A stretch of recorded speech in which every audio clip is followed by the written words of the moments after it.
Now to a report released overnight by two leading members of Australia's Climate Change Authority who have criticised the authority's latest recommendations. Climate scientist Professor David Karoly and economist Professor Clive Hamilton have taken the unprecedented step of publishing a minority report in response to what they say are major flaws in that majority report. David Karoly joins us now. Professor, good morning. Good morning. Unprecedented, given that this association, your organisation, has never released a minority dissenting report before.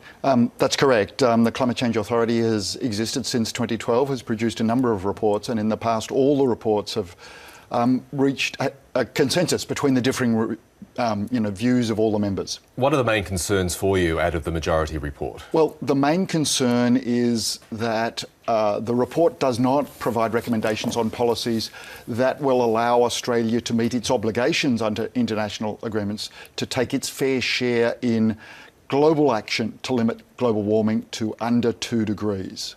So it's about the fact that the document doesn't go to policy suggestions. Is that in your view appropriately the role? Well, yes. In fact, the role of the Climate Change Authority is to provide advice to the government on how to meet Australia's obligations under climate change commitments. There's just an assumption that somehow we'll get there. Is that what goes on? The target that is being used in the current policy recommendations by the Climate Change Authority is the current government targets, which are only 26 to 28% emission reductions by 2030.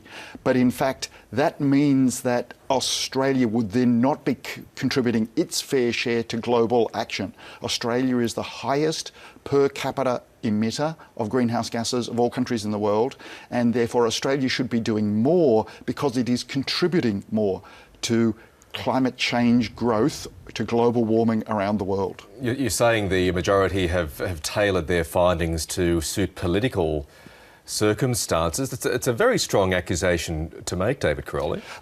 Well, the Climate Change Authority is required to bear in mind or to consider a whole range of aspects, including the economic efficiency, the impacts of the policy recommendations on Australian people, Australian businesses, but it's also required to take into account the environmental effectiveness of the policy recommendations. Now, what we are really saying is that the environmental effectiveness and the science of climate change has been put way, way back in the list of priorities to the economic effectiveness and the impacts.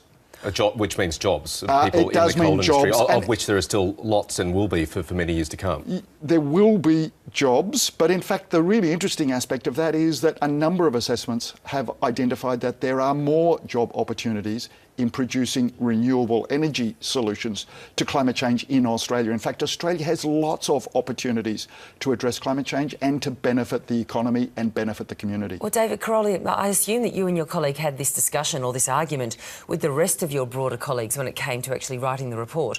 What was their response when you basically accused them of taking a political position in this document? Unfortunately, I'm not allowed under the Public Service Act to comment on the discussions that took place in our meetings. Can I ask you whether there was a discussion, whether there was a difference of view and some discussion took place as a result of that? Certainly there is a difference of views and there was discussions, but unfortunately I can't talk more about that or I'm breaching the Public Service Act. Right. Even though I only work 10% of my time officially in the Climate Change Authority, I am severely controlled by the Public Service Act. But would I be right out on a limb if I was to characterise your position as suggesting that the rest of the panel are captive to political interests? Well, that's certainly what we've said in our minority report, is that the political expediency of current, the recommended policy actions has been at the front of the decision in the majority report, and we believe that political expediency should not trump economic effectiveness and Australia's obligations under international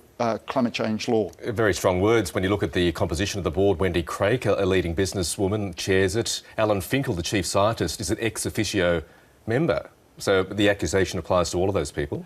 Well, the accusation applies to the consensus report, this majority report that came out, and yes, it is clear that it does not meet the economic effectiveness criterion or take into account the current understandings, the best science information of what is needed for the world to limit global warming to well below 2 degrees and what should then be Australia's fair share of climate action. So do you and Clive Hamilton believe that we'll actually be able to hit our target based on what's been suggested and put together by the Climate Authority? Well, it depends what our target is, because the government will say that we can hit our target, but that target is not sufficient for Australia to meet its fair share. The Climate Change Authority in April of last year, 2015, recommended what should be done in terms of targets: 40 to 60% emission reductions by 2030, dramatically greater emission reductions than what is currently the government's policy.